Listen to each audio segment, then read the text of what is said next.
Tribunal Constitucional.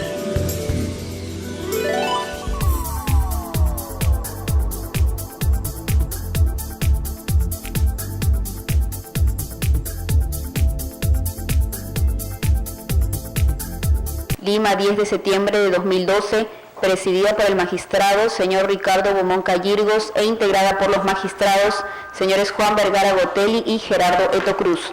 Secretario de Sala, doctor Flavio Reategui. Muy buenos días, sírvase tomar asiento. Se abre audiencia pública de la Sala 2 del Tribunal Constitucional del día de hoy, lunes 10 de septiembre del año 2012. Señor relator, sírvase dar cuenta de los expedientes en los cuales los señores abogados han solicitado informar oralmente a la vista de la causa. Señor presidente, señor magistrado, buenos días. A continuación voy a dar cuenta de aquellas causas en las que las partes se han presentado a informar el día de hoy. Causa número 30, expediente 3266-2012, proceso de amparo, iniciado por don Flavio Castañeda Pinasco contra el Club Regatas Lima. Por la parte demandada, ha solicitado el uso de la palabra el abogado Alex Fernando Plácido Vilcachagua. Demandada. No está la...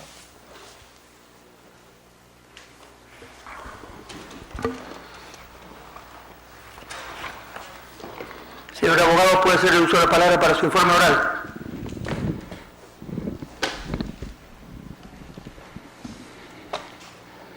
Muy buenos días, señor presidente, señores magistrados. Se trata de un proceso de amparo promovido al interior de un proceso disciplinario seguido contra un asociado en unas circunstancias que creo que es importante hacer una breve referencia a los hechos antes de entrar al tema jurídico en estricto. Aquí ocurre pues que como consecuencia de un proceso electoral llevado a cabo entre los años 2008 en el Club Regatas Lima, surge un tema de controversia por parte del demandante en este proceso, que en aquella época postuló al cargo de la presidencia, pero no obtuvo el voto de la mayoría para justamente continuar con este cargo. Sin embargo, con la nueva directiva y ad portas, se inicia un proceso de fiscalización contra la directiva anterior a la electa, esto es entre los años 2004, 2006, 2008, y en ese sentido se encuentra, aparentemente se argumenta la existencia de irregularidades en las celebraciones de unos contratos que tienen que ver con el tema del servicio de seguridad. Consecuentemente, el demandante entra a una serie de comunicaciones epistolares al interior de la institución en la que comienza a hacer justamente observaciones y reclamos relacionados con estos temas, y esto es lo que genera entonces la controversia. El proceso disciplinario es promovido, justamente por los asociados que estuvieron siendo objeto, según sus términos, de difamaciones e injurias en las comunicaciones que el demandante cursaba al interior de la asociación. En ese sentido, el proceso disciplinario continuó con las normas que nuestro estatuto contempla, garantizándole al asociado el derecho de defensa, presentó un descargo allí, hubo una resolución de primera instancia, esta primera instancia lo sancionó con una medida disciplinaria de suspensión por 3 meses. Contra esta decisión, el asociado, el demandante, interpuso un recurso de revisión, que es lo que contempla el Estatuto del Club de Regatas Lima, y contra esa cuestión, la Sala Superior resolvió revocarla y, por el contrario, aumentar la sanción a 6 meses. Es en ese estado, entonces, que se interpone el proceso de amparo y viene aquí la cuestión ya jurídica. Aquí las cuestiones que el demandante ha planteado son 2 en concreto: la vulneración de las motivaciones de las resoluciones y el tema de la congruencia procesal. Habría que agregar que en su recurso de agravio constitucional ha incorporado un tercer elemento, el de la certeza jurídica. Diríamos por qué lo hizo en este momento. Sobre los 2 primeros, argumenta el demandante que con las decisiones de la sala de las instancias disciplinarias del Club de Regatas Lima, aquí se produce una vulneración porque no hay una exposición concreta, un análisis detallado de lo que realmente se le imputa. Él señala que lo que hizo fue ejercer su derecho de fiscalización, que le reconoce pues las normas incluso estatutarias del club expresamente a todo asociado, y por tanto, tratándose de un ejercicio regular de un derecho, argumenta entonces que no ha habido pues ninguna vulneración, no ha habido ningún ánimo de difamar. Se trata simplemente de que toda persona, todo asociado a una institución que ejerce un cargo está sujeto pues a la crítica como consecuencia del resultado de su gestión. Luego, en el tema del debido proceso, él argumenta aquí que en el análisis probatorio, acá no se ha considerado la circunstancia que él presenta en este asunto unos documentos en los que se comprueba la existencia de estas irregularidades. Sin embargo, en este último punto hay que advertir que al interior de la institución se realizó por la nueva junta directiva, la electa, una auditoría especial que determinó que tales cuestiones no eran así certeras como las precisaba el demandante. En el tema de la seguridad jurídica, resulta ser que este proceso disciplinario se entabló no solamente contra el demandante, sino también contra la persona del señor Jorge de Albertis, que no es parte en este proceso. Hay que decirlo porque en este proceso, al señor Jorge de Albertis, la primera instancia disciplinaria del Club de Regatas Lima lo absuelve.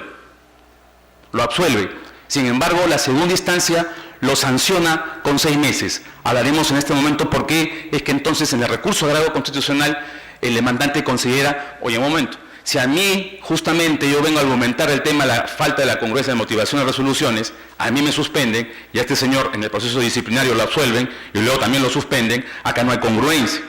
La cuestión que se presenta acá es muy clara. El juzgado de primera instancia declara fundada la demanda, le da razón en lo que expone al demandante y por 3 cuestiones. Primero, señala la sentencia de primera instancia que aquí efectivamente no había una debida motivación en las resoluciones, no se ve claramente el análisis de la prueba actuada y cómo es que se relaciona este hecho con el demandante.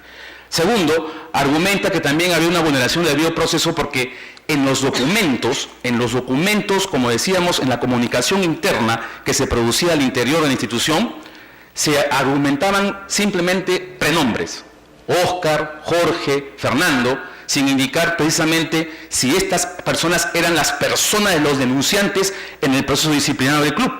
Y tercero, argumenta que se ha vulnerado el principio de nevis idem, toda vez que, el principio de la reformato impeius, toda vez que solamente había apelado, había interpuesto recurso impugnatorio el demandante en este proceso y nadie más.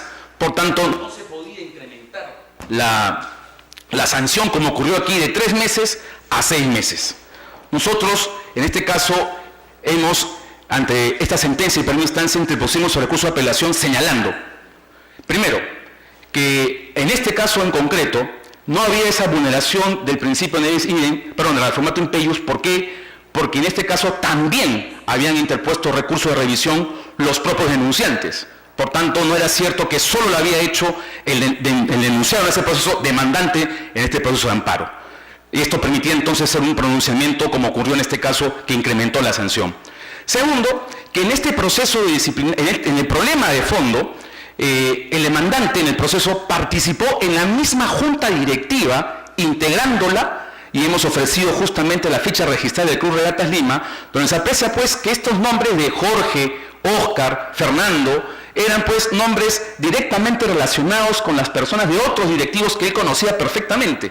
Y que en ese contexto y en estas circunstancias era claro que se relaciona y se refería a estos sujetos.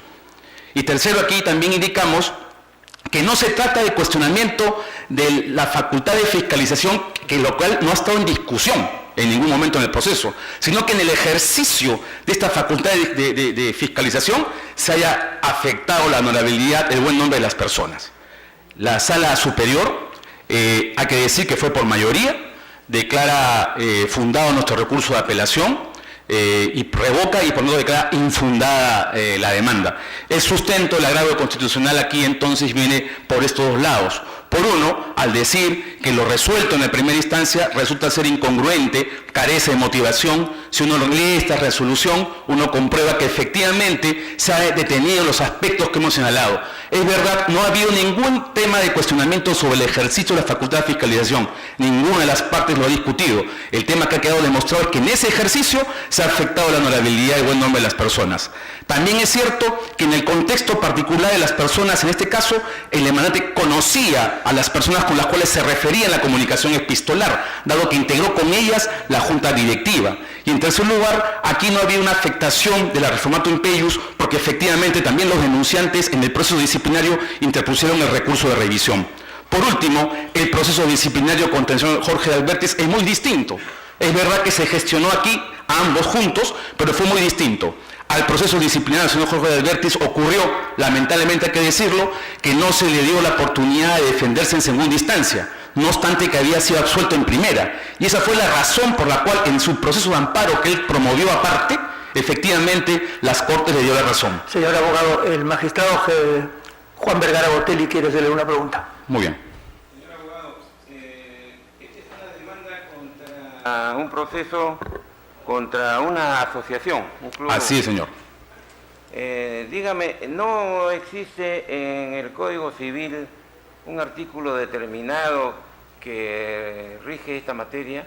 Por supuesto, es el artículo 92 del Código Civil que contempla el camino de la impugnación de acuerdos, tema que también lo planteamos en la primera instancia y que lo planteamos como una excepción, por cierto, y que no fue declarada fundada, la hemos apelado, pero en este extremo la Corte Superior ha confirmado ese aspecto del proceso. Bien, hasta ahí no. Muy bien, escuchado el informe oral, la causa queda al voto. Causa número 49, expediente 3316-2012, proceso de amparo, iniciado por doña Aquilea Gerarda Grande Champa de Cashpa contra la ONP. Por la parte demandada, ha solicitado el uso de la palabra el abogado Demetri Esparro Carlos. Señor abogado, tiene el uso de la palabra para su informe oral. Señor presidente, señores magistrados, en el presente proceso, la demandante interpone acción de amparo alegando que la ONP ha violado sus derechos constitucionales al haberle denegado la pensión de jubilación adelantada. Alega haber efectuado aportaciones por 26 años y 9 meses al Sistema Nacional de Pensiones. La ONP le ha reconocido 19 años y 9 meses de aportaciones, ¿no? Está acreditado en autos que los medios probatorios presentados por la actora no son los idóneos para reconocer sus aportaciones adicionales que solicita, ya que solo junta 2 certificados de trabajo, su declaración jurada de parte y relación de sus ex empleadores. Es por estos fundamentos que solicitamos se sirva a confirmar la sentencia venida en apelación que declaró improcedente la demanda. Escuchado el informe oral, la causa queda al voto. Causa número 62, expediente 3349-2012, proceso de amparo, iniciado por don Jorge Beltrán Cienfuegos y otros contra Telefónica del Perú, Sociedad Anónima Abierta. Por la parte demandante, ha solicitado el uso de la palabra el abogado Eddie Cajaleón Castilla. Señor abogado, tiene el uso de la palabra para su informe oral. Con su venia, señor presidente, en representación de los recurrentes, solicitamos a la Sala Segunda del Tribunal Constitucional que revoque o declare nula la resolución apelada y alternativamente ordena al juzgado que admita la demanda como proceso de amparo o, ingresando al fondo del asunto, declare fundada la demanda conforme a ley. Los trabajadores demandantes interpusieron la presente demanda de amparo contra Telefónica del Perú y contra Telefónica Móviles para la tutela de sus derechos constitucionales a la dignidad y a la libertad de trabajo, violados por el acto de haber sido transferidos en forma compulsiva a laborar de Telefónica del Perú a Telefónica Móviles. Solicitan que se declare la nulidad de la transferencia y se repongan sus derechos al estado anterior, continuando en sus puestos de trabajo que venían desempeñando en Telefónica del Perú antes de la transferencia, con el cargo, la función y la remuneración correspondiente. Telefónica del Perú aprobó por Junta General de Accionistas la transferencia de un bloque patrimonial a Telefónica Móviles, incluyendo la transferencia arbitraria sin su consentimiento de los trabajadores demandantes que laboraban en Telefónica del Perú. Como la Sala podrá notar, este acto constituye una violación manifiesta de los derechos constitucionales de los demandantes a la dignidad como personas humanas y ciudadanos, así como viola el derecho, la libertad de trabajo, porque la transferencia, como parte del bloque patrimonial, del bloque societario de la empresa, los ha equiparado a la categoría de simples objetos. Es decir, que prácticamente los ha reducido a la condición de la esclavitud. Y en segundo término, se ha efectuado sin haberse recabado su consentimiento y su aceptación expresada de manera libre. Las resoluciones inferiores han declarado improcedente la demanda de plano por considerar que estos hechos que han sido reclamados deben cuestionarse a través de la vía ordinaria laboral de los juzgados de trabajo como cese de hostilidad, de acuerdo a las reglas de procedencia establecidas por el Tribunal Constitucional en la sentencia recaída en el expediente 0206-2005 del caso César Bailón. En primer lugar, señor presidente, debe notarse que las resoluciones judiciales inferiores constituyen una violación manifiesta de los derechos de los demandantes a la tutela judicial efectiva y al acceso a la justicia reconocidos por el artículo 139, numeral 3 de la Constitución y el artículo 25 de la Convención Americana sobre Derechos Humanos. Por otro lado, como se podrán notar, la violación del derecho, principio, valor fundamental de la dignidad humana, per se, no está prevista dentro de las reglas de procedencia establecidas en la sentencia del caso Bailón, del expediente 206-2005. El respeto a la dignidad de la persona humana rebasa lo que es la relación laboral, el contrato de trabajo. Por el contrario, la dignidad de la persona humana es un principio, valor y derecho máximo de toda persona y ciudadano que está fuera de las reglas de procedencia del caso Bailón. En tal sentido, lo que la demanda postula es la protección de este derecho, del derecho a la dignidad, y debe ser tramitada a través de un proceso de amparo. Por otra parte, por las particularidades del caso, se podrá apreciar que en sí los actos reclamados no son tramitables a través de la vía ordinaria laboral del cese de hostilidad. ¿Por qué? Por una razón fundamental. El Código Procesal Constitucional limita el proceso de amparo cuando existan vías igualmente satisfactorias.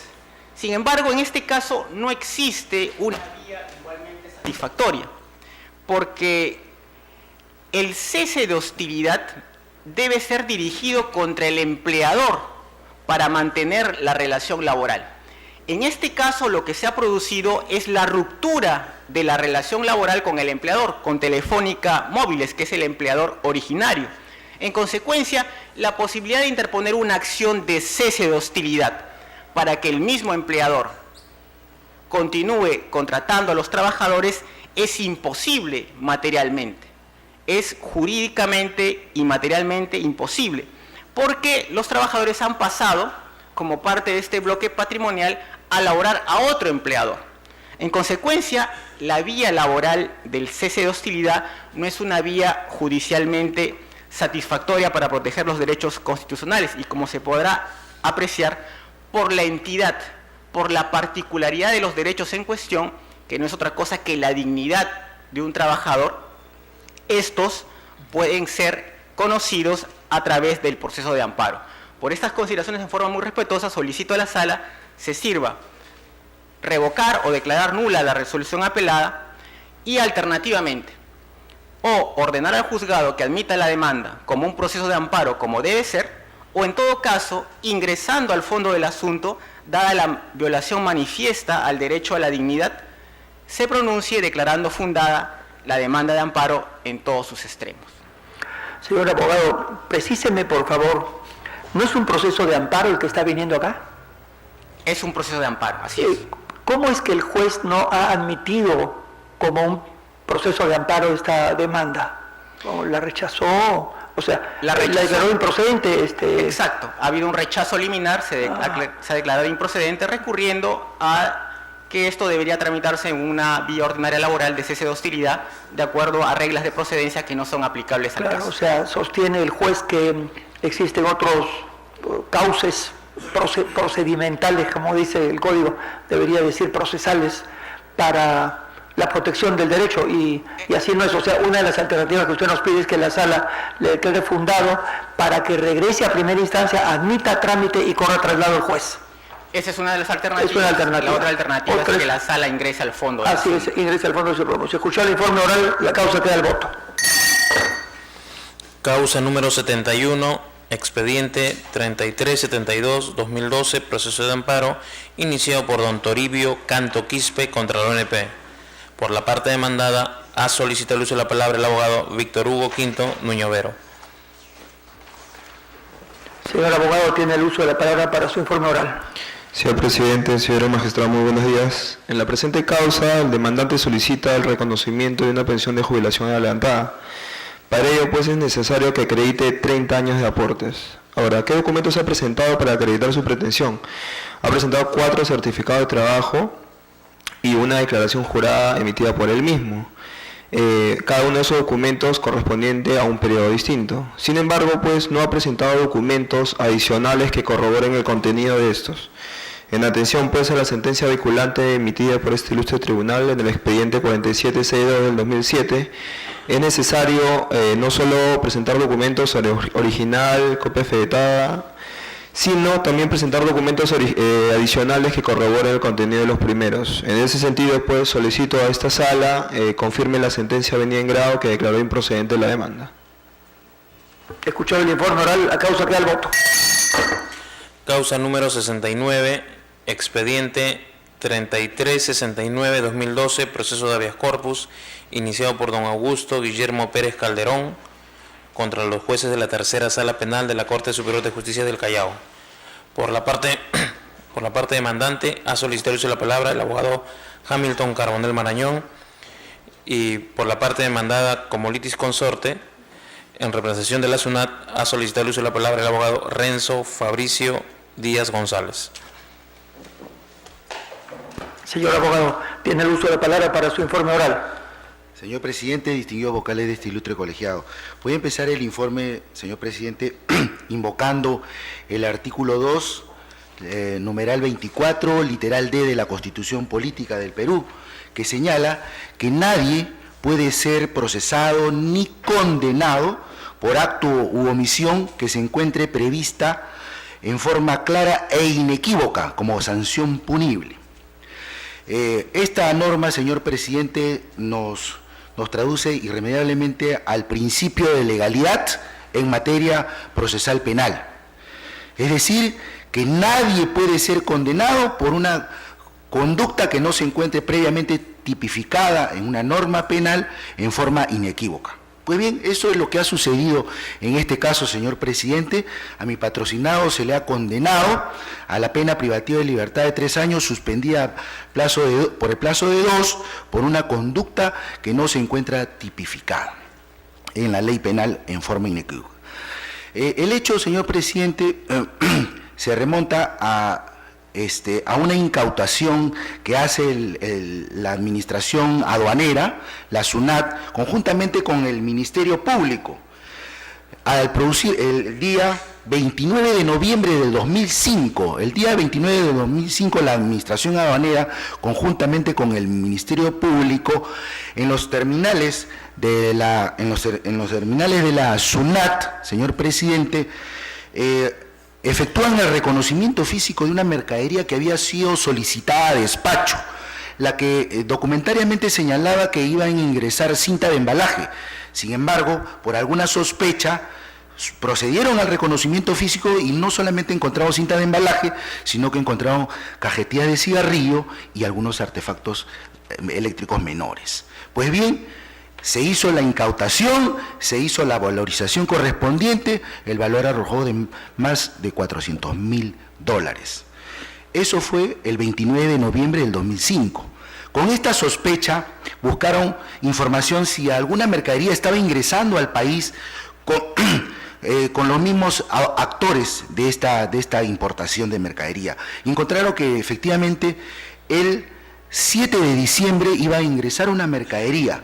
Y antes de que sea solicitada a despacho, procedieron a aperturar el contenedor en el terminal de almacenamiento y efectivamente esta mercadería que venía declarada como cinta de embalaje, encontraron que también venía cigarrillos, solo cigarrillos. Se hizo la incautación correspondiente, la valoración correspondiente y también arrojó un valor distinto, más o menos $400.000. Pues bien, en este caso, señor presidente, en estos dos casos, mi patrocinado no tuvo ninguna participación. Mi patrocinado era especialista de aduanas encargado del aforo físico de la mercancía. No tuvo ninguna participación. Pues bien, con motivo de estos dos hechos, señor presidente, investigaron administrativamente si esta misma agencia de aduana había importado mercancías. Y resulta que sí había importado mercancías en septiembre y octubre de ese mismo año, también con cajetillas de cigarrillo. Pero esta mercadería había sido despachada, había sido aforada, no había sido objeto de incautación, ni mucho menos valorización. ¿Correcto? Entonces, a mi patrocinado se le condena por su presunta participación como cómplice, solamente dice cómplice, del delito de contrabando agravado, en agravio del Estado, por haber participado en estas dos últimas, o sea, donde participó como especialista de aduana, donde no hubo incautación ni hubo valorización, o sea, no se pudo determinar el valor de la mercadería que había ingresado, o se verificó que si había contrabando, o se estaba eludiendo el control aduanero. O sea, señor magistrado, en conclusión, mi patrocinado se le atribuye una conducta que no se encuentra, que no se subsume dentro del tipo penal de contrabando agravado previsto en el artículo 1 de la ley de 28.008, que señala expresamente como un elemento del tipo penal, que la mercadería incautada, señor presidente, debe sobrepasar las 2 UIT. O sea, no se verifica el elemento objetivo, el objeto material del delito, o sea, la mercadería que ha sido objeto de incautación. En esos dos hechos específicos no se ha cumplido. Por lo tanto, el hecho, y como la misma sentencia de primera instancia lo señala, dice, se presume que haya tenido el mismo mecanismo, es decir, que de repente hubiesen encontrado artefactos eléctricos o cigarrillos, y eso es imposible para poder condenar a mi patrocinado, señor magistrado. Bueno, ¿qué dice la sentencia de primera instancia? La sentencia de primera instancia señala improcedente la demanda de habeas corpus, porque ustedes lo van a leer, señor presidente, se refiere a la motivación, como si nosotros hubiésemos cuestionado que la sentencia adolece de la debida motivación, cuando en ningún extremo hemos señalado eso, sino que se ha vulnerado el principio de legalidad penal. La segunda instancia, ¿qué es lo que dice? Comete errores diciendo que nosotros hemos apelado en el extremo que lo condena a mi patrocinado y al autor directo del delito. Cuando no es así, solamente hemos cuestionado justamente la condena contra mi patrocinado. Y por último, ¿qué dice la sentencia de segunda instancia? Que dice que la sentencia suspendida, señor presidente, no vulnera el derecho a la libertad de mi patrocinado. Por estas consideraciones, señor presidente, señores distinguidos vocales de este ilustre Tribunal Constitucional, solicitamos muy respetuosamente que, revocando la sentencia de primera instancia y de vista, se declare fundada la demanda de habeas corpus. Señor abogado, claro, usted sustenta su habeas corpus en el artículo 2, inciso 24, literal D. Así es. Claro, yo digo, en primer lugar, ahí en el literal D, por si acaso, en ningún momento dice penal, ¿ah? Sí. No dice el vocablo penal, no dice sí. Contraviniendo la ley, claro, dice infracción punible. Punible, claro, exacto. Se refiere a pena. Pero de repente yo habría ido, si yo fuera abogado en ejercicio independiente, de repente en el 139 también podría encontrar, dentro de los principios y derechos, podría encontrar dentro de esta larga relación de incisos del 139, ¿no? Que son como 22 incisos. Claro. Hay varios que podrían encontrar. Sí, señor, ha habido una omisión en el informe, señor presidente, expresamente en otro lado de mañana señalado, se vulnera el derecho a la tutela jurisdiccional efectiva. Así es. Bien. Así es. Correcto, así la tutela jurisdiccional. Lo que no le entendí es, a ver, se trata de la situación de un cliente suyo, un patrocinado que era trabajador de las aduanas. Sí, especialista en aduanas. Él se encargaba del aforo de la mercadería cuando llegan los contenedores. Exacto. Debe hacer el aforo y ver qué mercadería. Aleatoriamente lo designan para aforar. Así es. En una de las situaciones encontraron que la agencia de aduana traía algo no declarado, que eran cigarrillos. Cigarrillos. Que eso no estaba declarado. No estaba declarado. Y dígame, ¿le escuché $400,000? Sí, o sea, el monto del De lo incautado hicieron la valorización la administración aduanera y 400.000 Tantas son dólares. la importación que hacen de cigarrillos, ¿no? 400.000 dólares. Así Y esa es. era la parte no declarada. Bueno, esa es la valorización que hace la administración aduanera, que nosotros no hemos entrado a cuestionar eso. Sí, pues. Ahora bien, la sanción, la pena que le imponen a su cliente es 3 años. 3 años suspendida 2. Suspendida 2. Tiene que firmar todos los meses, Sí, pagar no. la reparación civil, no Aquí, pagar acá el la vuelta- domicilio. Acá a la vuelta hay que ir ahí he visto la relación al costado de lo que era el Ministerio de Economía y Finanzas. Exacto. Ahí se hace relación.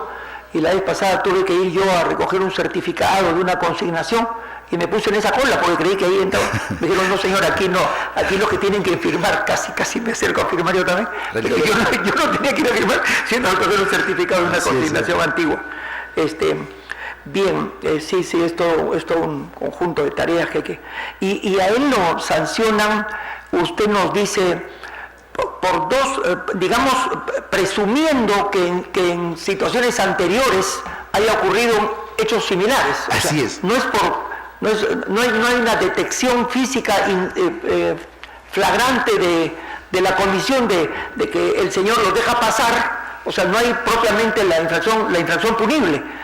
Deja pasar algo cuando esto no estaba declarado, o sea, Exacto. el contrabando, no hay eso. No hay eso. A ver, ¿cómo fue exactamente? Dice, textualmente, dice, Sí. por lo que se presume válidamente que en las 2 primeras declaraciones únicas simplificadas en mención, señalan los números de las DUAs, o sea, declaraciones únicas simplificadas 140845 y 150482, también se habría importado mercancía no declarada, para lo cual habría contado con la participación del especialista de aduana, en la zona, Augusto Pérez Calderón, Sí, mi pues, patrocinador. sí, pues. Se presume. Sí, pues, por presunción. Por presunción, le Así ponen es. 3 años.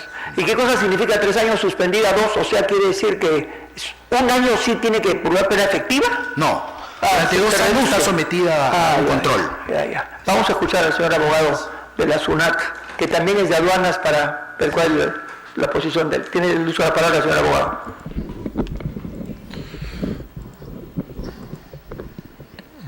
Gracias, señor presidente de esta sala, señores magistrados. La intervención de la Administración Tributaria recién la hemos hecho en esta instancia ante el Tribunal Constitucional, donde nos hemos constituido como litis consortes. Al respecto, nuestra intervención lo único que refiere es garantizar que este proceso tenga vinculación con el ejercicio de las facultades de la Administración Tributaria. Obviamente vincula este proceso un proceso de contrabando agravado en el cual hay personas involucradas, entre los cuales está el defendido del abogado de acá presente. Sin embargo, nuestra presencia aquí, más que defender el hecho punible o no, puesto que en todo caso el que ejerció la acción fue el fiscal correspondiente, nuestro papel en este proceso es simplemente defender la naturaleza del proceso en el que estamos. ¿Por qué? Porque hemos escuchado a lo largo de la exposición del abogado de la parte demandante que lo que refiere es la discusión a la participación, la discusión de elementos propios que han servido para tomar una decisión. Entonces, todos esos elementos pareciera que en todo caso se está tomando al proceso de habeas corpus como una instancia adicional en la que nuevamente vamos a revisar todos los elementos propios. Ya hay medios probatorios, ya hay presunciones legales como el abogado de la parte demandante refiere, pero no consideramos que todos esos supuestos agravios estén vinculados al contenido esencialmente protegido en este tipo de procesos, que es la libertad. Entendemos que en el proceso de habeas corpus lo esencial es la libertad individual. Y tiene que haber, como este mismo tribunal lo ha señalado, un elemento de conexidad si es que acaso se quiere vincularlo con el derecho al debido proceso. Vemos aquí supuestos agravios que vincularían el derecho al debido proceso. Sin embargo, no hemos escuchado ni de la demanda aparece elementos que puedan vincular a la libertad individual. Lejos de todo ello, simplemente lo que observamos son cuestionamientos a la decisión adoptada, a los hechos tomados en cuenta por los magistrados, tanto de primera instancia como de segunda instancia. Por tal razón, venimos a solicitar que se declare improcedente la demanda. ¿Quiere usted decir brevemente alguna su derecho a réplica? Sí, señor presidente. Como nosotros lo hemos señalado en nuestro escrito de recurso de agravio constitucional, el derecho constitucionalmente protegido es manifiesto. Se le está condenando a una persona por una conducta que no se encuentra tipificada claramente, inequívocamente en la ley penal. Y eso merece amparo constitucional, señor presidente. Aunque el señor abogado de SUNAT diga de que no tiene conexión con la libertad, porque no está en peligro la libertad. Sobre eso, dice que sobre ese tema? Claro, sobre eso, señor presidente, el Tribunal Constitucional ha emitido sentencias que no solamente se refieren a la privación de la libertad física, sino a todo lo que restrinja la libertad. Y la condena a mi patrocinado, no obstante sea suspendida, señor presidente, vulnera su derecho a la libertad porque se encuentra restringido de poder libremente desplazarse y estar restringido en que todos los meses tiene que ir a firmar, no variar de domicilio. Señor abogado, el magistrado Gerardo Eto quiere formular una pregunta. Gracias, presidente. Sí. Una aclaración. El favorecido con este habeas corpus, su condición de trabajador con la SUNAT, ¿cómo está? Él se encuentra laborando actualmente. Normal. Sí, se encuentra laborando. Lo que pasa, señor presidente, es que él toma conocimiento de esta sentencia de segunda instancia a través de una carta notarial, una carta de predespido, porque le dice, usted ha sido condenado con una sentencia condenatoria, firme, y entonces, de acuerdo a la ley laboral del 728, señala que este es un elemento para despedirlo. Entonces, pero si a mí no me habían notificado en mi domicilio, él señala, ¿no? Y ya había pasado más de 45 días de que se efectuó la notificación exclusivamente al domicilio del abogado, pero no se notificó a su domicilio real. Entonces él no tenía conocimiento, no tenía conexión con el abogado, y la única manera que tenía era, se interpuso la demanda de amparo, la demanda de habeas corpus, señor presidente, contestando, absolviendo la carta de predespido, no solamente señalado esta irregularidad, sino que en la sentencia, como ustedes lo van a poder apreciar, señor, de primera y segunda instancia, no hay una precisión concreta del grado de complicidad. En la sentencia de primera instancia dice coautor, como coautor, cuando es diferente de cómplice, y después en la sentencia de vista dice como autor, se le imputa la comisión del delito. En 3 oportunidades la sentencia le dice lo mismo. Eso ha sido suelto diciendo la sentencia de primera instancia que ha sido un error material, porque en sola una oportunidad dicen que es cómplice primario. Ya, gracias. Señor abogado, su derecho a dúplica. Bueno, también este mismo tribunal ha señalado que aun cuando se trate de habeas corpus con sentencias en las cuales hay condena y hay privación de libertad individual, no ello determina que efectivamente el habeas corpus tenga que estar vinculado al derecho a la libertad individual. Yo creo que todo va de acuerdo a los argumentos expuestos por los propios demandantes de los procesos de habeas corpus. En el presente caso, los hechos no vinculan al contenido esencialmente protegido de ese derecho. Por lo tanto, sostenemos la improcedencia de la demanda. Escuchado el informe oral, la causa queda al voto. Señor presidente, en las restantes causas programadas para el día de hoy, las partes no se han prestado a informar. Las causas quedan al voto. Se levanta la sesión.